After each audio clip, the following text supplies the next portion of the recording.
Hello students. आज हम maths की एक फेमस पजल के बारे में बात करेंगे। ये बहुत कॉमन पजल है।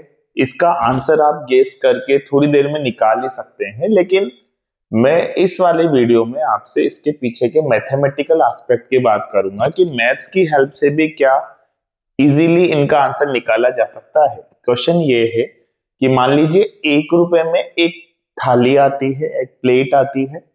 1 रुपए में 20 गिलास खरीदे जा सकते हैं और 5 रुपए में एक जग खरीदे जा सकता है।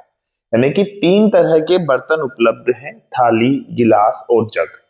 और 100 रुपए हमारे पास उपलब्ध है। हमें कुल मिला के 100 रुपए खर्च करने हैं और 100 बर्तन लेने हैं।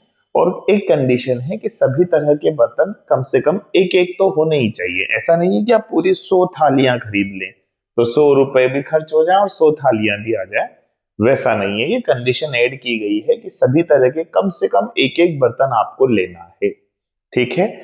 अब ये पजल है मैथ्स की, है ना। अगर आप इसको गैस करेंगे कि यार 10 थाली ले लें और फिर 2-4 गिलास ले लें या 20 गिलास ले लें, 50 गिलास ले लें, करते जाएं हिट एंड ट्रायल लगाते जाएं, तो थोड़ी देर बाद आंसर तो आ जाएगा। वो कोई बड़ी बात नहीं है।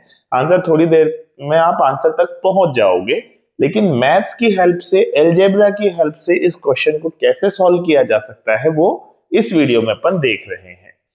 सबसे पहले इस तरह की चीज में, जैसे मैथ्स में जानते हैं कि कोई भी चीज अगर हमें सॉल्व करनी है, अननोन है, तो सबसे पहले हम उसे एक्स वाई जेड जैसे वेरिएबल की वैल्यू दे देते हैं। ठीक है।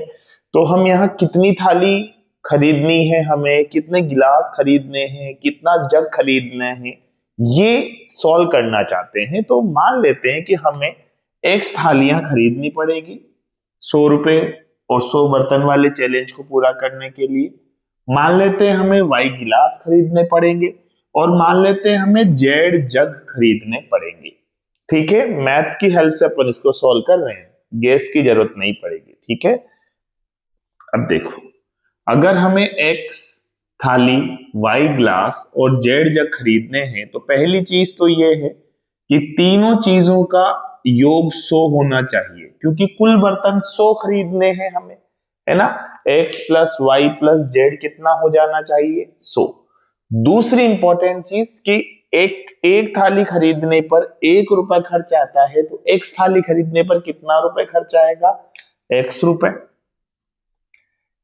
एक गिलास खरीदने पर, यानी 1 रुपए में 20 गिलास आते हैं, तो एक गिलास तो 1/20 यानी कि 5 पैसे में आ जाएगा ना। 1/20 रुपए खर्च होगा। अब ऐसे आपने वाई गिलास खरीदे तो कुल खर्चा कितना आएगा आपका? y/20 आएगा। ठीक है। और एक जग 5 रुपए का आता है, आपने ऐसे जेड जग खरीदे हैं, तो आपको कुल कितना खर्च करना पड़ेगा? 5z खर्च करना पड़ेगा और उसकी वैल्यू भी 100 आ जाएगी, है ना। तो कुल बर्तनों की संख्या भी 100 है और कुल जितने रुपए आपको खर्च करने पड़े हैं वो भी 100 है ना। तो ये दो इक्वेशंस, दो समीकरणें हमने दी हुई चीजों से बना ली। एक्स वाई जेड उन चीजों को मान लिया हमने जो अननोन थे, जिनकी वैल्यू हमें कैलकुलेट करनी थी। मैथ्स में, एलजेब्रा में यही कॉन्सेप्ट यूज किया जाता है कि जो भी अननोन है उन्हें वेरिएबल एक्स वाई जेड जैसी चीजें मान लेते हैं। अब देखो क्या करें हम। इसके बाद हम ऐसा करते हैं कि दो इक्वेशंस जो हमें दिखाई दे रही है उन दोनों को सब्ट्रैक्ट कर देते हैं, माइनस कर देते हैं एक दूसरे में से। तो x और x सेम है, ये दोनों कट के 0 हो जाएंगे।